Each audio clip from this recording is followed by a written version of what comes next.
O Brasil é o maior gerador de lixo da América Latina, lixo eletrônico. E tá entre os 5 maiores do mundo de geração de lixo eletrônico. Mas recicla menos de 3%, é isso mesmo? Então o eletrônico, ele é formado por vários componentes. Então se você não rastrear, quem vai dizer que você está descartando de forma correta? Tem muita coisa, tem muita regra, muito conhecimento, muita iniciativa, mas uma política que oriente tudo isso a funcionar como um sistema, uma coisa que tá funcionando com objetivo fixo lá, e como isso, as regras, tal, tá meio bagunçado, né? Assim, o aterro hoje é uma prática que muitas empresas estão preocupadas. Então essa certificação, ela garante que você não mande nada para aterro. Só que isso, para as indústrias, não tá como deveria, mas está caminhando. Mas para a pessoa física, se você não se preocupar de separar isso na sua casa e buscar uma ONG ou buscar uma empresa que faça isso de forma correta, é aterro.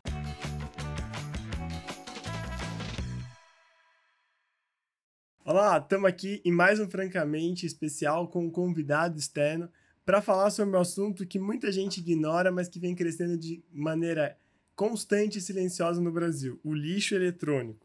Celular, equipamentos, carro que bateu, carro quebrado, resíduo de indústria, avião que caiu, já me falaram aqui, questão de barco, enfim, uma série de coisas que a gente não olha qual é a destinação que isso vai ter que ser, que isso tem que ser feito.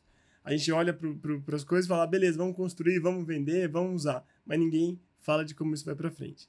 E eu vou pedir que você se apresente aqui, meu convidado, para começar a contar seu Wikipedia pessoal aí, para a gente entender como nós vamos perguntar, quais são as perguntas sobre lixo eletrônico que você vai esclarecer para a gente. Perfeito. Bom dia, Virgílio. Bom dia a todos que estão nos acompanhando aqui.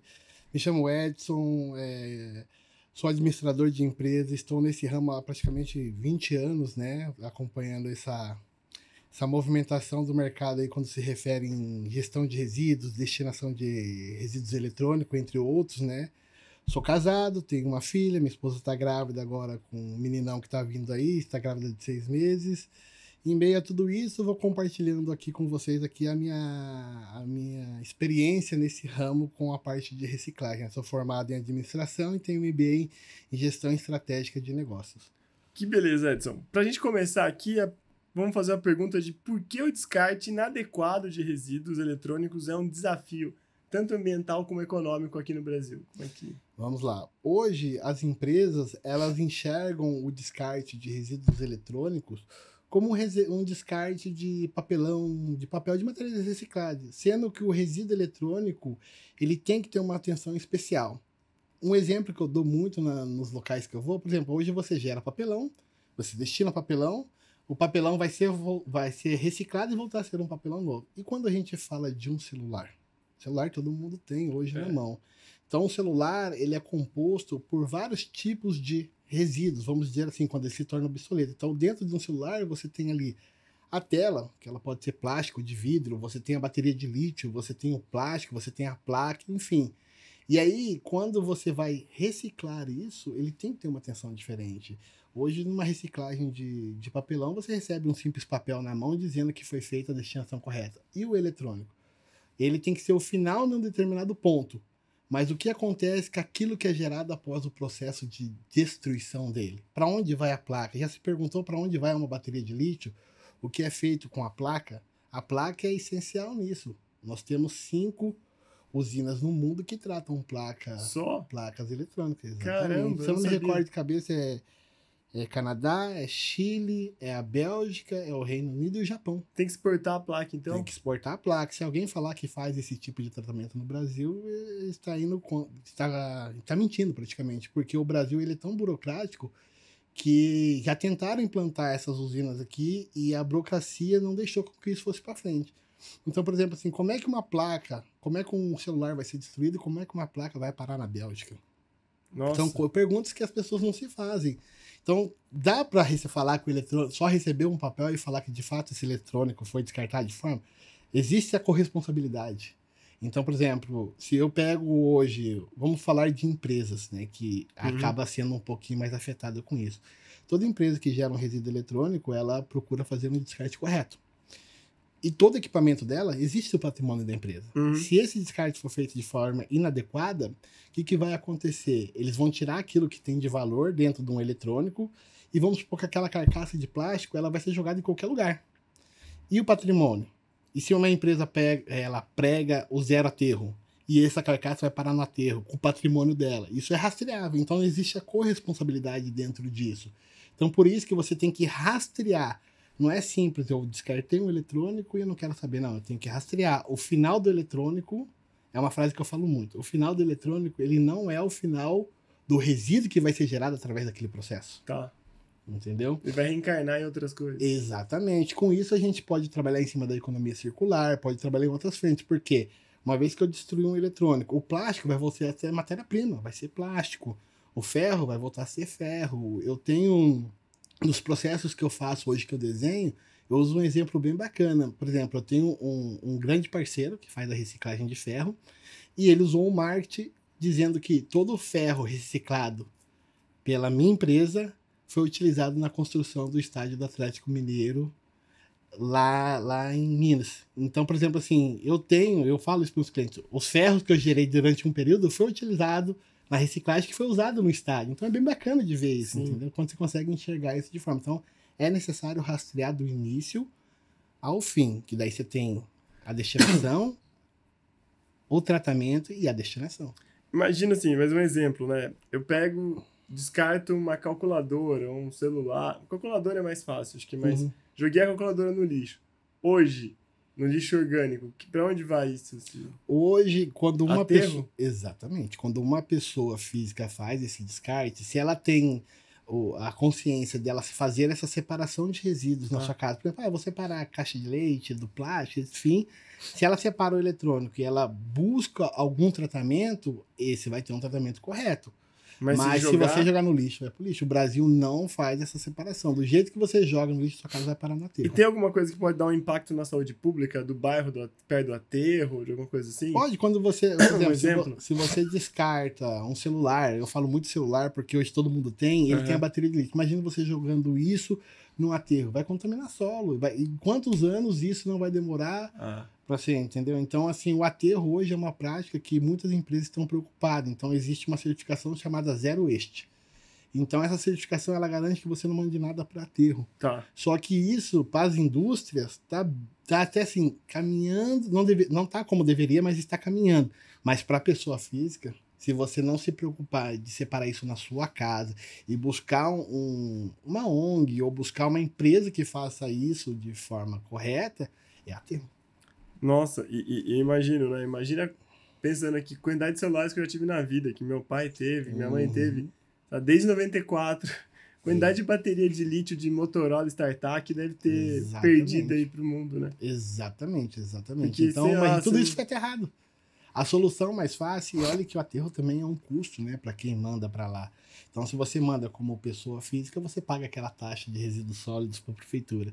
Se você manda como empresa, você paga. Só que hoje a gente fala que só é legal enviar para aterro, se é que é legal, aquilo que não tem um tratamento pré-definido. E hoje nós temos tratamento para quase tudo. Hoje eu desconheço, a única coisa que eu conheço que não tem um tratamento definido e que vai para um aterro classe 1 é a telha de amianto. Então, telha de amianto, eu não vi um tratamento específico para ela. Que até cancerígeno, né? Exatamente. Se bater, se moer, quebrar, exatamente. Então, esse não tem. Para o restante, a gente já utiliza a parte do coprocessamento. Tá. Entendeu? Então, o coprocessamento, o que ele é? Você vai pegar aqueles resíduos como etiqueta, borracha, aquilo que realmente não tem como reciclar. Você manda para o coprocessamento. Esse coprocessamento, ele vai fazer um blend, ou seja, ele vai misturar diversos tipos de resíduos ali, e isso vai para um forno de uma cimenteira, usado para abastecer o forno. Quando vira cinza, a cinza é incorporada no cimento. Então, isso é bem bacana de você ver, entendeu? Então, tipo assim, se você for acompanhar um dia um processo de coprocessamento, você vai ver assim, uniformes, né? Assim, tipo assim, roupas, uniformes sendo misturado com chocolate, com comida, e para virar um blend é bem bacana, viu? Nossa, então, legal. Acompanhar isso de perto é a mesma coisa da reciclagem. Você recicla um produto. Hoje, um processo de eletrônico que eu gosto de ver é feita a reciclagem do eletrônico. O alumínio que sai daquele eletrônico vai para uma fundição, que eu conheço hoje, e essa fundição ela fabrica espremedor de batata, espremedor de limão. Então você vê o processo reciclando eletrônico, o alumínio sendo transformado e voltando para o mercado. Esses tipos de metais eles podem ser reciclados de forma infinita. Nossa, Então, isso ajuda isso é muito bastante. bom, né? Eu tenho um dado aqui interessante que fala que o Brasil é o maior gerador de lixo da América Latina. Isso. Lixo eletrônico. E está entre os 5 maiores do mundo de geração de lixo Exatamente. eletrônico. Mas recicla menos de 3%. É isso mesmo? Exato, é isso mesmo. As empresas Caramba! hoje, né, nós temos a Política Nacional de Resíduos Sólidos, que é a 12305 de 2010, que todo mundo se baseia nela. Em 2022 saiu o decreto, se eu não me engano, é 10.240 de 12 de fevereiro de 2022. Esse decreto, né, por causa desse estudo, o que acontece? Quando você fala que eu reciclo 3%, o que vai ser do futuro nosso? Já parou para pensar? O que vai ser daqui 30, 40 anos? Então, esse decreto, ele impõe que as empresas se adaptem ali até 2030 para implantar o PGRS, né, com uma logística reversa. O que isso quer dizer? Por exemplo, você pega um fabricante de equipamento celular.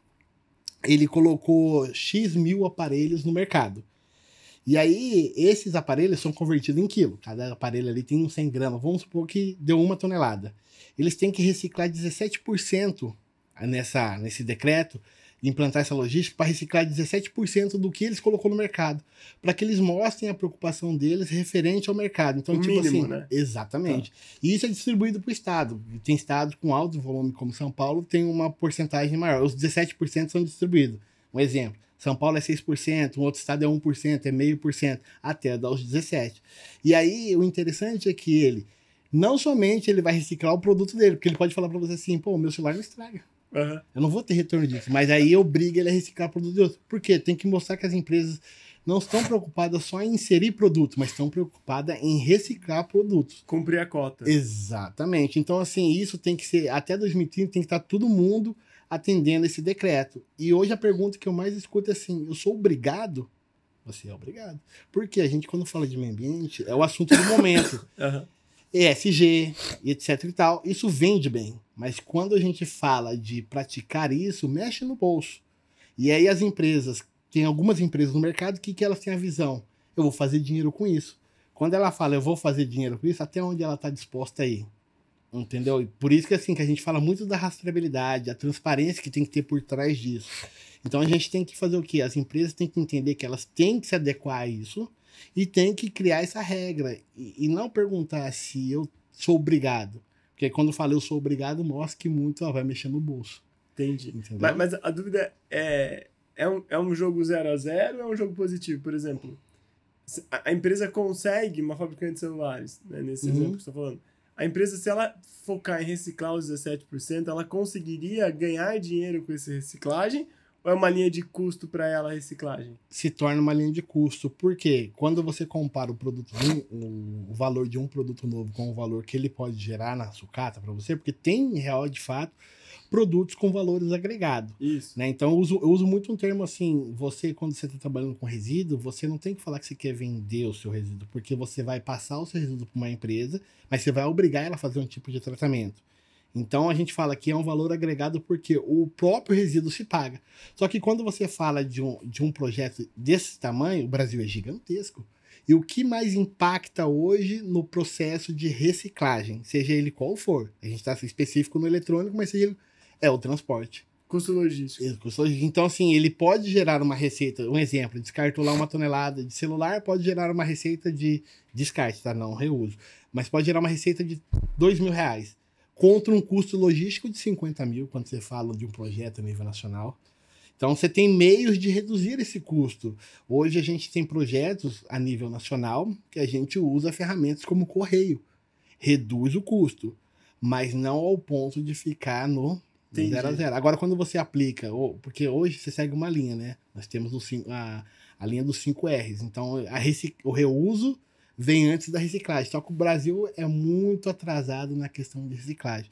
Porque tem alguns pontos que fazem que quando você vai fazer a reciclagem, pode ser que o fabricante vire concorrente dele mesmo. Tá. Diminuindo o valor do produto dele. Então o Brasil ele não visa o reuso como primeira opção, e sim reciclagem. Só que quando você fala de reciclagem, tipo eu vender um celular no reuso por 500, enquanto eu vender um celular agregando valor na reciclagem por, sei lá, R$5 a unidade. entendeu? Entendi. É um mundo diferente. Então, assim, tem que entender o que a empresa está buscando. Ganhar dinheiro com aquele resíduo ou ganhar dinheiro com a parte ambiental. Como eu falei, o marketing do meio ambiente vende bem, mas é custo. Mas é interessante isso. E uma outra coisa, esse é um balanço financeiro. Então, basicamente, a maioria do balanço financeiro é negativo da reciclagem, porque o custo de transporte, o custo logístico, inviabiliza o ganho que você vai ter comercializando aquele resíduo. A conta não fecha no final. E a pegada de carbono? Isso no Brasil está sendo muito cogitado, está, inclusive já participei de projetos que a gente fez o estudo de carbono para as empresas, mas ainda assim se vê falar muito pouco essa questão do crédito carbono. Eu tenho um projeto dentro de fabricantes que você faz ali o estudo ali da pegada de carbono e você se beneficia dentro da empresa. Tá. Mas quando a gente fala de recuperação de crédito carbono, isso também não está como deveria estar. Tá. É a mesma coisa quando a gente fala de economia circular. O que eles querem com a economia circular? O produto, o exemplo, né? A carcaça de plástico de uma CPU. Eu vou usar resíduos de plástico e fabricar um novo produto. Então, o que eles entendem? O meu produto vai ser reciclado e vai voltar a ser o meu produto novo.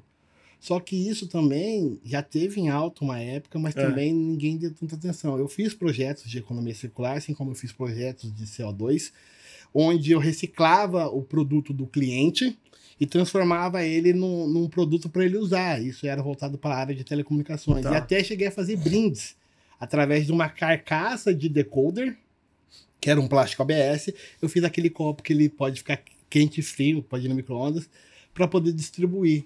Só que daí a gente vê que acaba gerando um custo acima. Aí eu sempre falo, pega do marketing, que isso é marketing, sustentabilidade. Mas são projetos que a gente faz, a gente quer colocar para as empresas, mas acaba gerando um pequeno custo e aí eles acabam abandonando a empresa, né? Entendi, eu nunca tinha notado isso, né? Porque, por exemplo, você está falando, às vezes eu sou um fabricante de celular, para eu fazer a logística reversa de trazer para cá, sei lá, tô aqui na região de Campinas, eu trago para cá os celulares e faço o tratamento correto, abro ele, né, tipo, divido, exporto a placa para a Bélgica, para o Chile. Talvez o gasto energético que eu vou ter de queimar combustível fóssil, essas coisas, seja mais nocivo do que enterrar nos pontos das cidades. Se tivesse realmente um lugar de enterrar correto, né? Sim, sim. É que o problema é que você não sabe o que aconteceu lá, né? Porque jogou no chão. Exatamente. É assim... Lixão. O aterro não é uma prática muito legal, sabe? Imagina. E cada vez que a gente recicla, a gente evita de extrair recursos naturais. Então a reciclagem é muito boa. Então se eu tenho tratamento, isso é uma linha de raciocínio assim meio lógica. Se eu tenho tratamento, por que eu vou aterrar? Aí quando a gente fala, por que você está aterrando?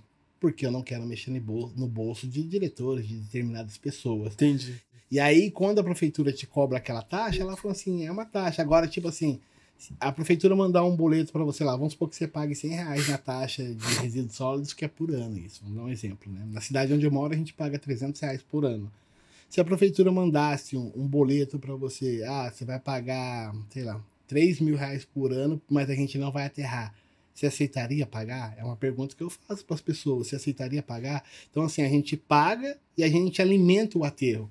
Tá. Por trás disso tudo também tem a questão política de quererem abastecer o aterro, porque sempre alguém ganha por trás, né? Então, tipo, eu fico muito assim impactado porque o Brasil tem umas culturas que não é muito legal e eu falo disso abertamente. Então, assim, se tem reciclagem, pra que eu vou aterrar? É uma pergunta. E você fica nítido. O valor de reciclagem com processamento é 5 vezes maior do que o valor do aterro. Entendi. Entendeu? Por que existe o aterro? Entendi. De fato. Tem algum país que é benchmark, assim, nessa questão de reutilização? Só Escandinávia? Olha, eu vejo bastante os Estados Unidos com essa parte de reuso, porque eu tenho contato com o pessoal lá e eles colocam como prioridade o reuso. Tá. Né? Outro país que eu tenho contato também é o Japão, que também prioriza bastante o reuso.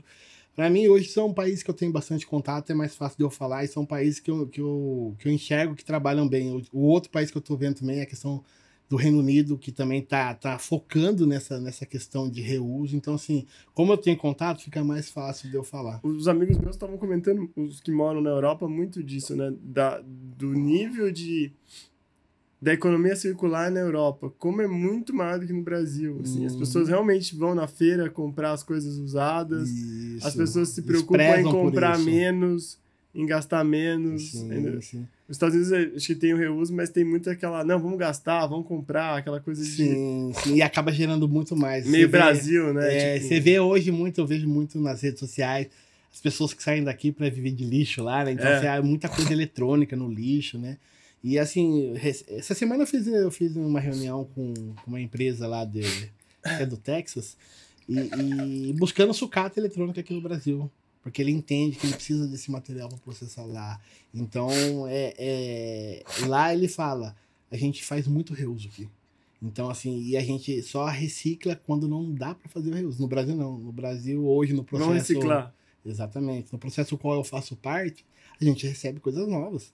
Coisas assim, ar-condicionado, geladeira, televisão, tudo novo. Aí você vai ver, muitas das vezes, porque deu um probleminha imperceptível no lote, é descartado, ou tem uma outra pegada também, tem projetos que às vezes se interrompem no meio do projeto, aí o lote inteiro do produto que ia ser instalado vai para lá, para destruição, porque tem que fazer recuperação de imposto. Então é um mundo assim que você vê muita coisa nova sendo destruída. Entendi, tem muito mais em cima aí. Exatamente. Pergunta, quais são os principais benefícios da rastreabilidade no descarte de eletrônicos? Então, hoje, se você falar em descarte de eletrônico e você não visar uma rastreabilidade, aí complica. Entendi. Porque, como eu citei, a corresponsabilidade. Então, o eletrônico ele é formado por vários componentes. Então, se você não rastrear, quem vai dizer que você está descartando de forma correta? A transparência, né? A transparência. Então, tem que ser, porque hoje, é igual eu falei, se você pega um eletrônico, se você tira a bateria dele, você tem que se preocupar com onde foi aquela bateria de lítio. Se foi jogado no aterro. Entendeu? Então, tipo assim, se você não aplicar essa rastreabilidade e ter uma transparência em cima desse projeto, é complicado. E isso eu acredito que essa rastreabilidade, ela tinha que estar dentro da Política Nacional de Resíduos Sólidos. Porque eu entendo a Política Nacional de Resíduos Sólidos ou qualquer outro decreto que existe, como você lê, você interpreta e você faz aquilo que você interpretou. Só que se a gente pegar 10 pessoas e dar o mesmo texto para essas 10 pessoas lerem, você vai interpretar cada um vai interpretar de uma forma. Eu costumo falar que a palavra é viva, né? Então você interpreta daquela forma. E aí, quando vem o Ministério do Meio Ambiente, coloca a Política Nacional de Resíduos Sólidos e não destrincha, não dá detalhes sobre isso, o Estado de São Paulo interpreta da sua forma, o Estado de Minas da sua forma, aí cada um cria o seu sistema. Eu costumo falar que a gente tem o Brasil e parece que cada estado é um país. Eu costumo falar isso. E aí você imagina, eu não tenho tratamento no Nordeste, aí eu tenho que trazer o material para São Paulo. As dificuldades que eu enfrento de tipo, lá tem as suas particularidades, aqui tem outras particularidades. Então, assim, não se conversam. E quando não se conversam, acaba gerando problemas.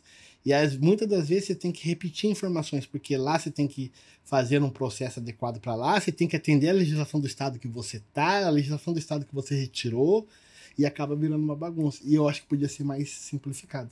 Entendeu? Eu imagino. Até na mineração que a gente tem um pouco mais de conhecimento, o que a CETESB exige é diferente do que exige o órgão da Bahia, do que exige o órgão de Minas, do que... Exatamente. Eu estou vivendo uma realidade desse tipo. Por exemplo, né, eu tenho quase 20 anos de experiência nesse mercado e eu já trabalhei com quase todo o Brasil. Hoje eu posso falar que eu trabalho com todo o Brasil. Mas aí eu tive o desafio de ir para Manaus. E aí Manaus todo mundo fala, né? Eu já ouvi muito falar isso, que é uma ilha da fantasia e é separado, lá tem suas particularidades. Quando eu pisei em Manaus, com 20 anos de experiência, eu senti que eu estava começando tudo de novo. Porque eu tive que estudar, correr atrás, já fazem 2 anos que eu tô lá, para entender o que eles visam. Então lá a gente tem um órgão que é o IPAAN.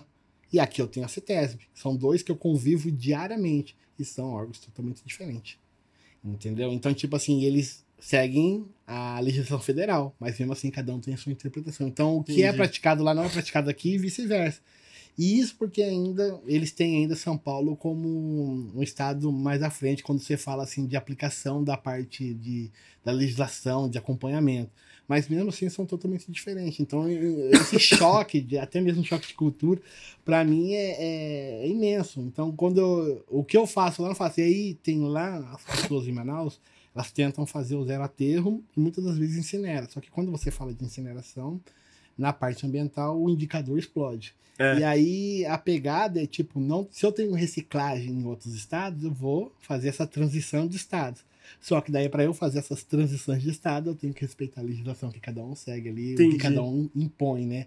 E é um desafio. Aí entra também o custo logístico. Eu tenho que trazer de Manaus para São Paulo. Nossa. Entendeu? Aumenta o custo operacional. Aí eu pergunto, as empresas estão a fim de pagar para que isso aconteça? E aí eu vejo hoje que tem muita empresa com a cabeça que, tipo, eu prefiro gastar um pouquinho mais, mas reciclar do que incinerar. Entendeu? É que eu tô entendendo que falta, talvez, né? Não sei.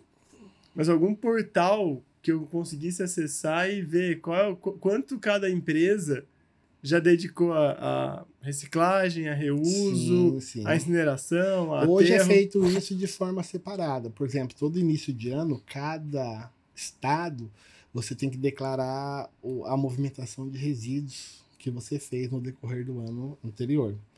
Então, sempre no começo nos 3 primeiros meses do ano subsequente ao que você está, você tem que fazer essa declaração. Só que essa informação não se junta. Poderia ter exatamente um portal onde a gente juntasse tudo e as empresas comprovassem a rastreabilidade disso tudo do processo, né? Para daí a gente chegar, juntando todas essas informações, chegar no indicador. Isso, porque eu vejo assim, quando o Haddad liberou, o ministro Fernando Haddad liberou a lista de empresas que se beneficiavam dos incentivos do governo. Cara, surpresa total para mim. Eu via lá que tinha empresa que cresceu na época da pandemia e estava recebendo PERSE, acho que é um programa de eventos, e recebendo 500 milhões, assim. Então eu falo, pô, peraí, o que tá acontecendo? Se tivesse alguma coisa desse tipo, né, que nem um portal transparente, falar, tá bom, deixa eu entrar aqui. Vou entrar na fábrica de celular X. Deixa eu ver quantos celulares foram vendidos. Ah, tanto. Pô, que legal. Quantos celulares foram reciclados? 1%. Quantos celulares foram reuso? Nada. Exato. Tipo, destinação... Tem um indicador desse nível para a gente poder comparar. E você tocou num assunto muito bom, que é a questão de incentivo, né? Hoje você vê incentivo para fabricantes que estão colocando o produto. Mas já parou de se perguntar se as empresas que atuam na parte de gestão e gerenciamento de resíduos, reciclagem de resíduos, recebem algum incentivo?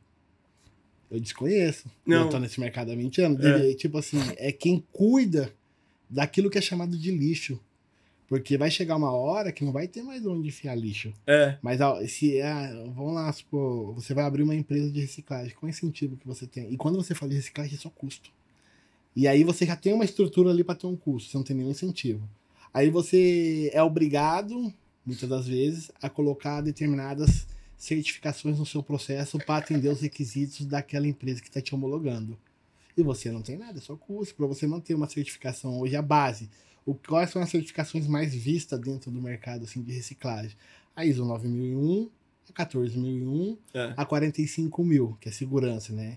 E aí você é obrigado, às vezes, a ter aquilo para entrar numa concorrência. Mas você não tem incentivo nenhum. Aquilo lá é puro custo para a empresa. E aí, cadê os incentivos? Você está cuidando do meio ambiente. Como eu falo, é bonito falar de meio ambiente. Vai no papel lá e põe no papel e dane-se. Sempre mexe no bolso de alguém. E esse alguém sempre determina para que lado que vai a destinação de seja qual resíduo for, entendeu? Eu tô lembrando uma história pitoresca, não sei se você lembra, quando o Brasil vendeu o porta-aviões, acho que Minas Gerais, pro cara, aí eles venderam pra fazer isso, pra reciclar. Só que daí as pessoas, não sei se foi porta-aviões Minas Gerais, foi um navio, acho que foi Minas Gerais ou São Paulo, acho que foi São Paulo. E aí o cara que comprou queria reciclar, mas parece que tinha um risco das tubulações darem problema, porque as tubulações podiam falar que tinha tido urânio, porque usou... Sei lá que rolo que era, que não podia fazer. Daí os caras queriam afundar o navio. Pra você ver. Aí ficaram correndo atrás do navio, porque eles foram navegando, rebocando o navio para afundar no meio do mar. Quer dizer, se você consegue sumir com um porta-aviões, Vocês estão entendendo? então você não tá nem aí, né? Exatamente. Você Não, dá um jeito, joga... tem vários casos. O mar é grande. Exatamente. Tem vários casos desse nível, entendeu? Quando, por exemplo, assim, eu tive que fazer um estudo de pelo menos 1 mês e meio, assim, para poder descartar um simples equipamento de raio-x. Lembra da história do Césio? Sim, Césio, Goiânia, 137. É isso. E assim, aquilo foi utilizado até um determinado ano. Só que existem máquinas antigas ainda no mercado. E chegou para mim, olha, Edson, eu preciso fazer a destinação dessa máquina. E me indicaram vocês. E como é que eu faço para poder fazer com que isso aconteça? Eu falei, pô, que ano que é a sua máquina? Não sei que ano foi fabricado. Quem que é o fabricante? Tem um nome aqui. Eu tive que fazer um estudo, tive que ligar para o Exército, tive que ligar para o Ministério do Meio Ambiente, para poder entender que aquela máquina foi fabricada depois do acontecido e que não ocorreu o Césio. E aí que eu descobri nesse meio desses estudos que a radiação era gerada como... Sabe garrafa de café? Aquele miolo da garrafa de café? Existe aquilo e quando ligado na energia dentro daquele... Daqui deve ser uma coisa diferente, né? Tubo de raio catódico. É gerada radiação que quando fora da tomada é um simples Não produto. tem problema nenhum. Para poder fazer o descarte. E assim... Quando você vai cobrar fazer o descarte, você nem coloca, né, essa pesquisa, né? O tanto que foi enriquecedor para mim, mas você descarta ali, mas você não consegue colocar até o valor de uma pesquisa desse nível, mas para descartar uma máquina. Depois disso eu consegui deslanchar aí, já fiz máquinas de aeroportos, tudo mais. A mesma coisa também quando você pega, eu tive que fazer um estudo bem profundo, quando foi na questão de descartar transformadores. Nossa. Lembra do óleo que vazou? Não, tem um óleo, não vou lembrar o nome, mas tem um óleo que ele foi proibido em 1980. Tá. E as empresas tinham até 2020 para se adequarem e limparem do mercado todo esse óleo. E aí, hoje eu ainda encontro transformador com esse óleo que não pode ser mais utilizado. Ar-condicionado também teve um negócio assim, né? Teve o refrigerante R32, exatamente, R22, exatamente. Então, assim, eles estão se adequando para que assim... Mas uma curiosidade, até é um fato legal, é que hoje as coisas são feitas para se tornar obsoleta no máximo em 2 anos, né? Então tudo hoje, até carro hoje. Você pega uma Brasília, você pega um Fusca de 1970, você tá inteirão. Você pega um carro novo, você dá um sopro, ele é massa. Então as coisas estão sendo feitas para que a gente fique mais dependente e que elas estraguem mais rápido, né? Vamos dizer assim. Então hoje o volume de produtos sendo gerado é enorme. Então, isso que tem que tomar um cuidado. E aí, o que acontece? Quanto mais produto eu fabrico, mais o mercado quer. O que está acontecendo? Está sendo utilizado determinadas coisas em fabricações de produtos, de forma geral, que quando se tornar obsoleto, não vai ter reciclagem. Tipo bateria de carro elétrico. Hoje a bateria de carro elétrico, ela tem uma reciclagem, que é a bateria de lítio. Até um passado próximo, não se tinha reciclagem de lítio. Hoje está sendo uma reciclagem de lixo, até que as fabricantes estão se juntando para que possam fazer a reciclagem e abastecer, né? Mas o carro elétrico, ele já morreu 3 vezes na história, é a 4ª vez. E o problema é que a bateria custa mais caro que o carro. Se dá um defeito, eu tô com um projeto para carro elétrico, se der um defeito na bateria, você tem que jogar o carro fora. Por isso que dão 8 anos de garantia na bateria. Então, exatamente. Então a gente tem que ser preocupado. Eu tive o prazer de conseguir participar, eu como uma pessoa da área de reciclagem, no desenvolvimento de um produto onde eu pude opinar o que seria utilizado na fabricação daquele produto, visando que, se um dia ele se tornar obsoleto, como eu vou fazer a reciclagem?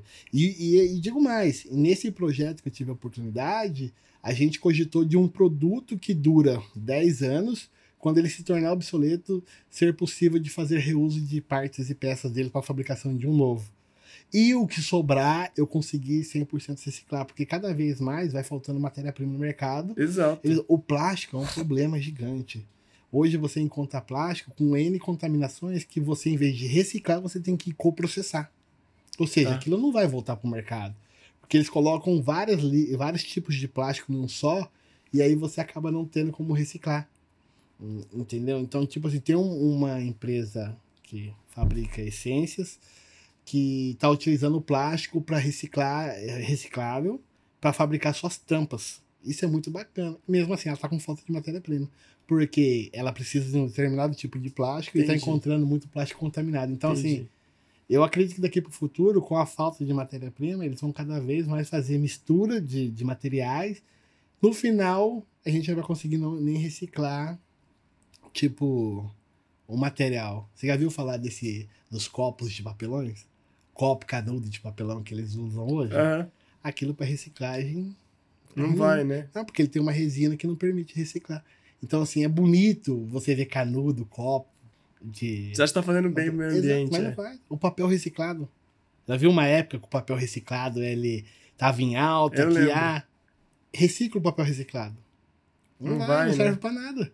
Eu acabo gerando um resíduo que eu vou ter que coprocessar. Entendeu? Então, tipo assim, o que eu perco com isso? Eu quebro a vida dele no meio. Se ele pode ser reciclado infinitamente, quando eu misturo, não. A partir dali eu tenho que...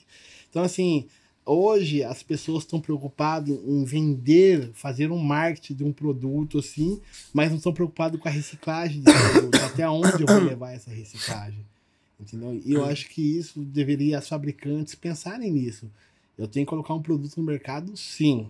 Isso é demanda. Porém, e se um dia ele se tornar obsoleto? O que eu tiro disso? O que vai ser reciclado? Ou até mesmo, né? Retorna para mim na logística reversa, que eles têm que implantar. E se retornar para mim, eu mesmo vou reciclar e fazer um produto novo, vendo marketing. Eu sempre caio no marketing. Mas assim, é interessante isso. Pelo que você tá falando, tem muita coisa, tem muita regra, muito conhecimento, muita iniciativa e tal, mas uma política que oriente tudo isso a funcionar como um sistema, ou seja, uma coisa que está funcionando com objetivo fixo lá, com objetivo claro lá e como isso, as regras tal, tá meio bagunçado, né?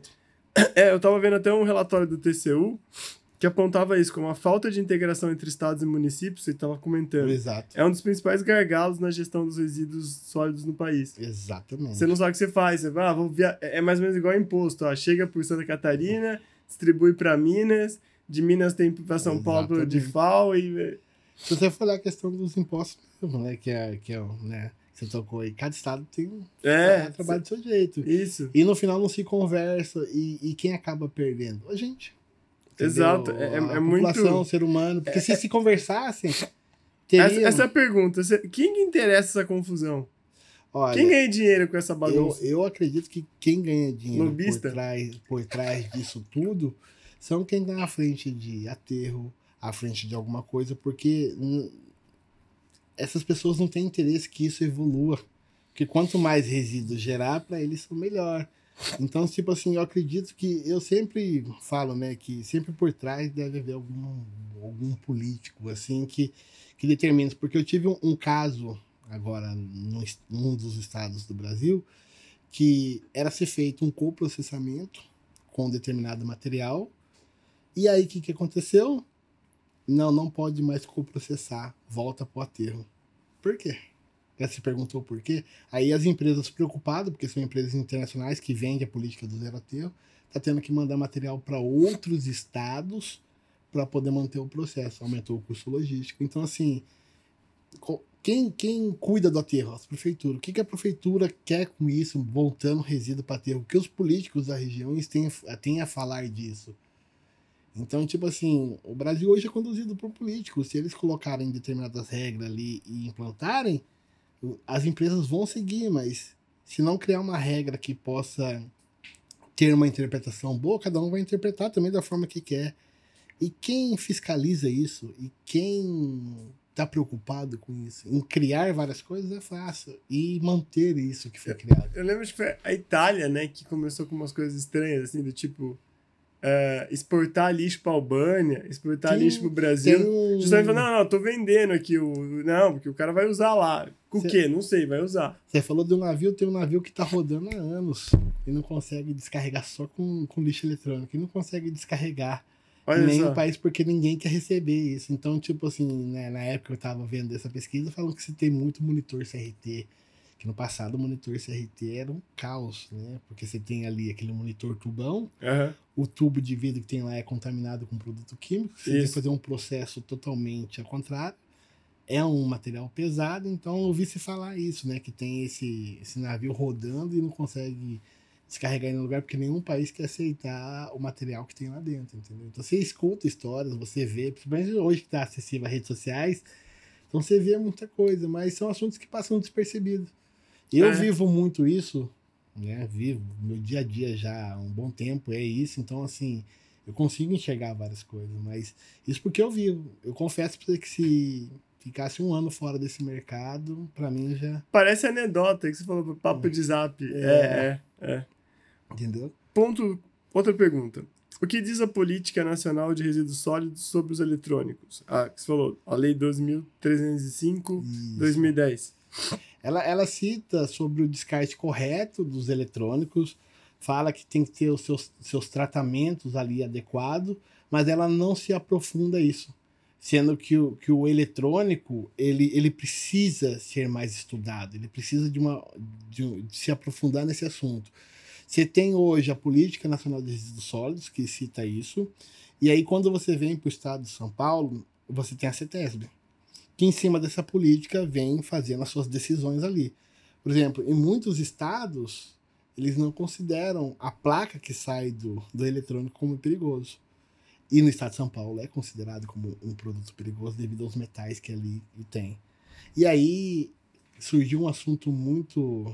Pela política deixar bem aberto o assunto, surgiu um debate muito bom há uns 4 anos atrás, tipo assim, o eletrônico, ele é considerado um resíduo classe 1 ou resíduo classe 2? Classe 2 é que não apresenta risco, classe 1 é que tem alto risco. E esse detalhe. E aí entraram para você ver quanto não fica tão claro a política nacional. Aí entraram num assunto que, tipo assim, quando ele está sendo usado para consumo, não é. Quando eu cito o nome, se tornou obsoleto, ele passa a ser. Então, quer dizer que um celular que está no meu bolso, quando eu tenho ele ali, ele é classe 2. Quando eu vou descartar, ele é classe 1, sendo que o que existe de classe 1 dentro do celular é a bateria de lítio e a placa. Então, a CETESB teve que criar uma decisão de diretoria. Eu até dei palestras sobre isso, né? Participei de eventos falando disso e explicando, porque o estado de São Paulo, você tem que tirar um documento para resíduo perigoso que é caríssimo. Então ficou essa confusão, assim, aí você lê a Política Nacional de Resíduos Sólidos, cita uma coisa, a CETESB criou outra, e aí chegou ao fundo que eles tiveram que emitir essa decisão falando que o eletrônico, quando ele está montado, é um resíduo classe 2. A partir do processo de desmontagem, que eu vou abrir ele, vou tirar coisas de dentro, ele se torna classe 1. Então você desmonta do estado. Exatamente. Por exemplo, assim, hoje você leva para fazer tratamento ele. E aí, em São Paulo tem muitas empresas que fazem a parte de tratamento de resíduos eletrônicos, né? Inclusive eu faço parte de uma que já está há 18 anos no mercado. E aí, o que acontece? Ele chega para mim como classe 2. Quando eu abro ele, eu tenho a placa. Daí é classe 1. Você tá entendendo? Então, tipo, você tem que fazer essa decisão para não dar um nó na cabeça das pessoas. Mas daí você lê a política, resíduos sólidos fala uma coisa, aí você vai no estado que você tá, tem que falar outra coisa, então, tipo assim, acaba ficando meio confuso. Total. Então, por isso que é interessante quando você fala da rastreabilidade. Vamos aplicar a rastreabilidade à transparência e ter formas de comprovar, já que fica meio na incerteza. Eu entendo que o produto eletrônico ele tem que ser final em algum local, mas esse local não vai poder falar que ele é final daquilo que gera dele. Então, você vê assim, a Política Nacional dos Resíduos Sólidos, que é a pergunta que você fez, ela poderia ser mais ampla, voltada para eletrônico, sendo que porque o eletrônico ele é diferente. É igual eu te falo para você. Qual é a diferença de um eletrônico? Tem uma lei específica para, né? Essa Política Nacional ela já é bem específica, só que ela tem que ser mais aberta, assim, ela tem que ter pontos ali que tem que ter o porquê do porquê. Entendi. E hoje, qual que é a diferença de um eletrônico para você, que é um celular para um carro? Um carro elétrico ainda, mas vamos dizer assim. Então, para mim, hoje é tudo eletrônico. Então, painel de avião. Exatamente. Então, assim, eu já trabalhei com descarte de avião, já trabalhei com descarte de carreta, com descarte de carro, com descarte de N coisas. Então, assim, tem que pegar a Política Nacional de Resíduos Sólidos e criar o sistema de rastreabilidade que tem que ser seguido por todos os estados a fundo. É. É isso que eu sinto falta, sabe? Porque daí você sobe a régua, porque hoje você pode mandar seu eletrônico para qualquer empresa.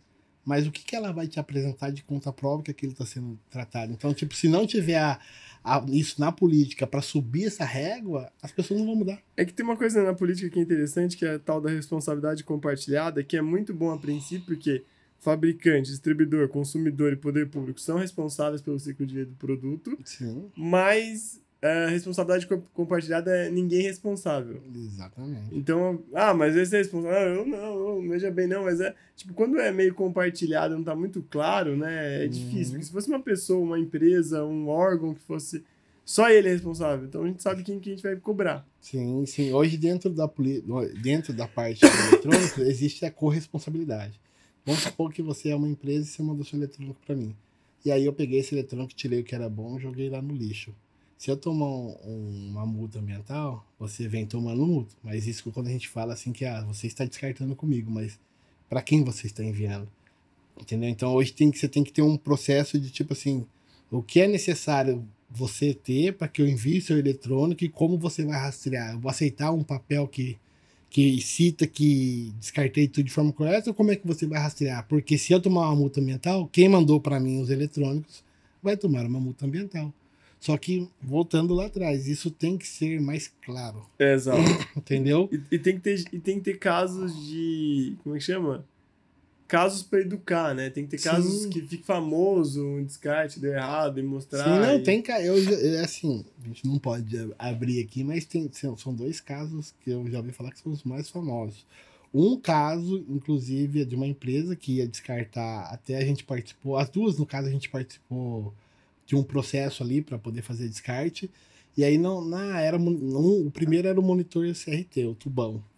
Aí não quis, porque ia gerar um custo, né? Exatamente.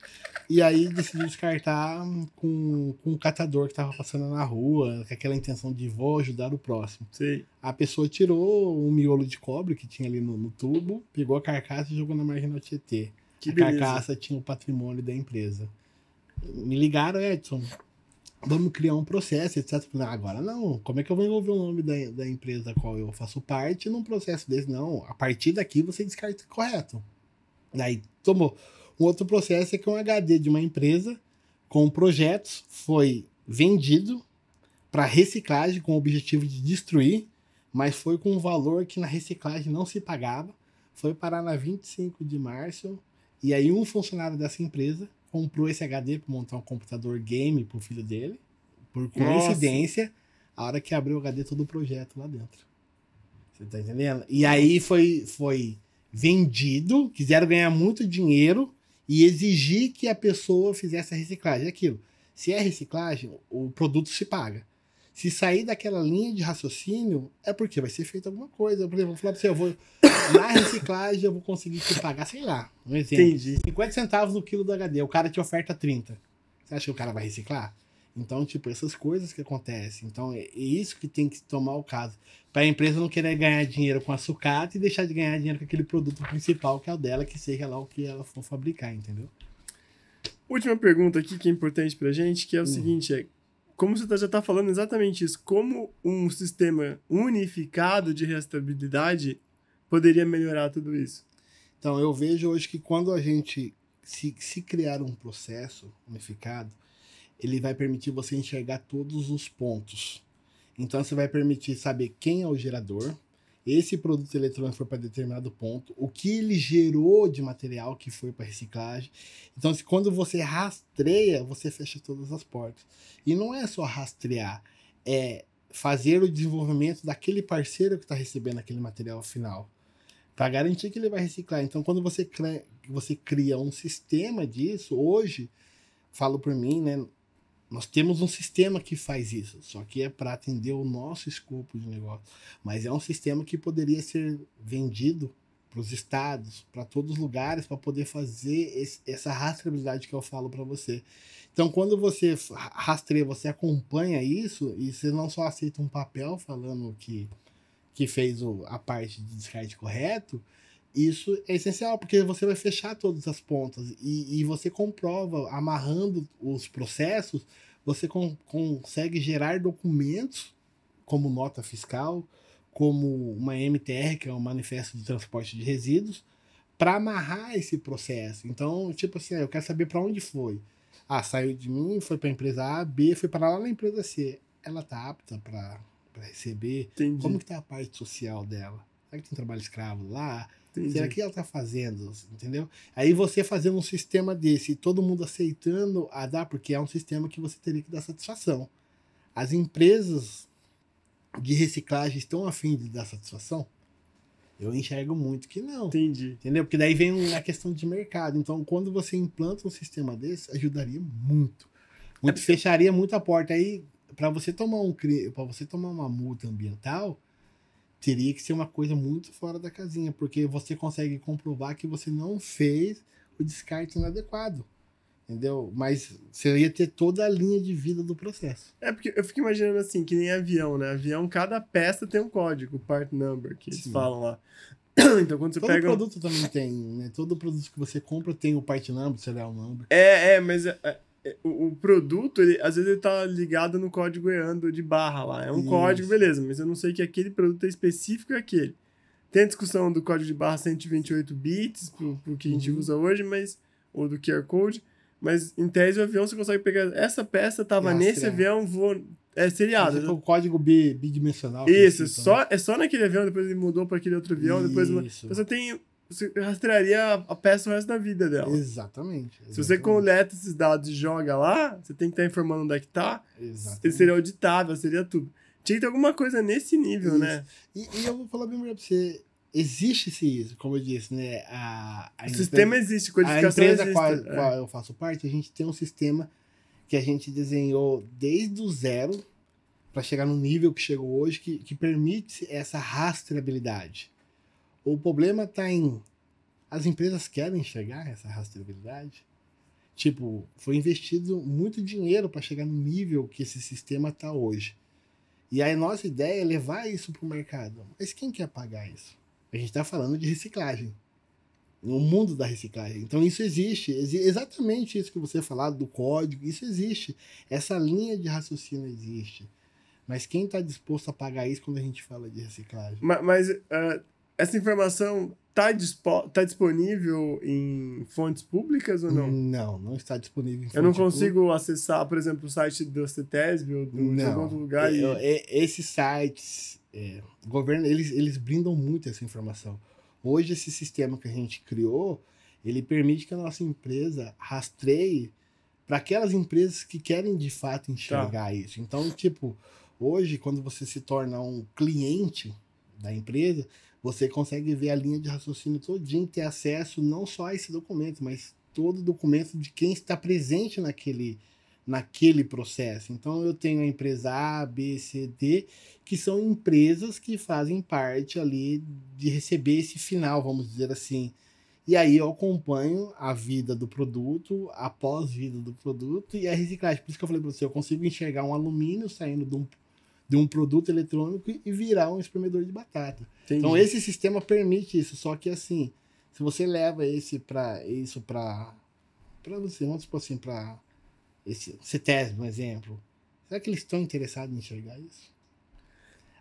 Isso surgiu, lógico. Esse sistema surgiu de uma necessidade do diretor da empresa do qual eu faço parte, que quando ele estava do outro lado da moeda, ele falava assim, ele trabalhava numa empresa que gerava muita sucata de telecomunicações, e ele falou assim, pô, mas o que é feito com a placa que sai daqui de dentro? Porque tinha assim um mercado tem ainda, né, um mercado de reuso de placa, né, para equipamentos de telecomunicações, mas o que sobra, o que é feito? Então, quando ele saiu, ele criou-se essa empresa, ele é um engenheiro da área de telecomunicação, ele se juntou com um especialista da área de reciclagem e criou a empresa.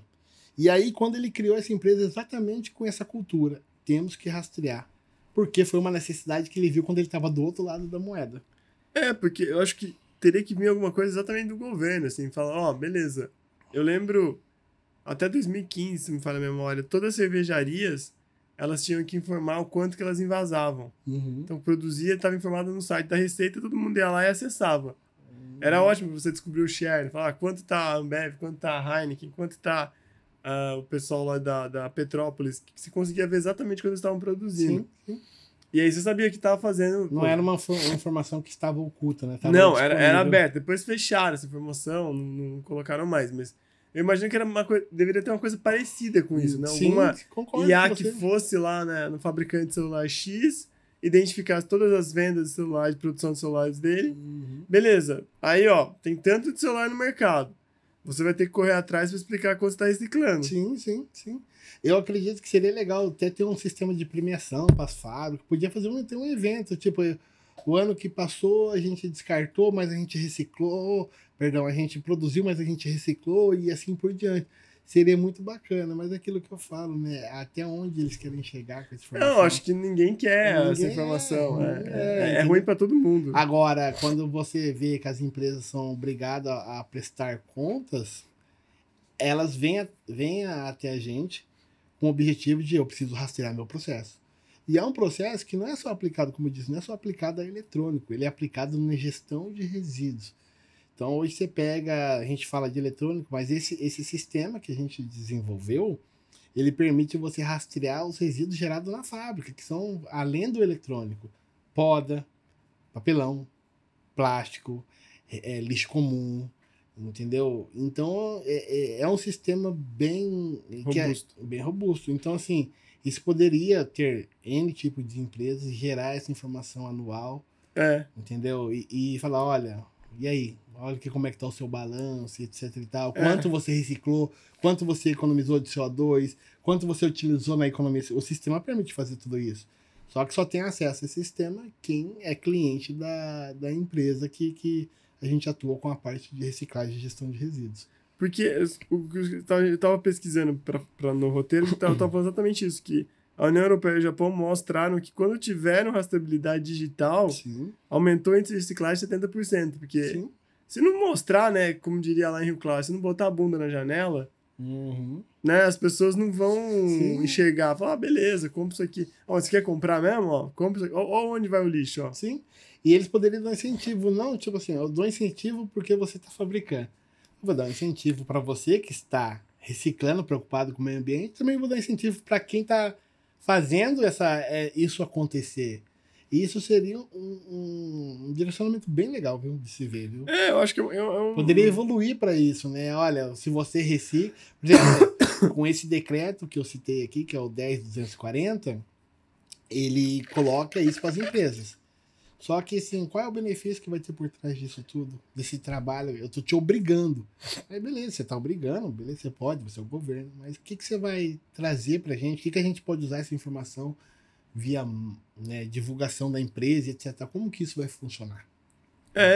tem que mostrar. Tem que dar um incentivo, porque senão ninguém faz, porque da forma que tá hoje tá muito fácil. Entendeu? Exato. Acho que Tem que ser mais rígido, tem que subir a régua. Acho que para encerrar o nosso papo aqui, acho que a reflexão que fica para quem está nos vendo, Sim. escutando, enfim, é a transparência. Exige transparência, por exemplo, o governo. Eu acho que tem que ser o mais transparente possível. Exatamente. Eu não acho que tem que botar pano preto no avião da FAB para ver quem que pode usar, quem que não pode bloquear o cartão corporativo do presidente, da primeira-dama. Eu acho que não, tem que ter governo. E tem que mostrar as informações para que a gente possa rastrear tudo isso, entendeu? Então, Exato. O que eu deixo aqui nesse encerramento é que, nesse mundo, transparência e rastreabilidade é tudo. Então, nós temos que ter a transparência e ser possível rastrear para que seja auditado. Tudo tem que ser auditado. Tudo. E as pessoas não têm que ter medo de, tipo, vou participar de uma auditoria, o quê? Tem que estar pronto. Exato. Para ter uma auditoria da noite pro dia, para ter qualquer coisa. Então, assim, transparência e rastreabilidade uma frase que eu falo muito e é uma frase que eu gosto de colocar para todo mundo. A partir do momento que você sente transparência, você consegue rastrear, você pode confiar. Exato. E eu acho que o governo também tem que, essa tese também tem que, né, que eu vejo aqui no estado de São Paulo, pegar nesse intuito de educação também da empresa. Eu acho que a gente não pode chegar e falar assim, então, empresário, estou ferrado, estou aqui para multar, para fazer as coisas, para fechar a empresa, para acabar com tudo. Não acho isso, mas se eu tenho rastreabilidade, se está livre o meu dado, olha lá, me ajuda, olha, você pode fazer desse jeito e tal. Mas desse jeito vai inviabilizar o preço. Tudo bem, tem que identificar, então eu vou aumentar o preço.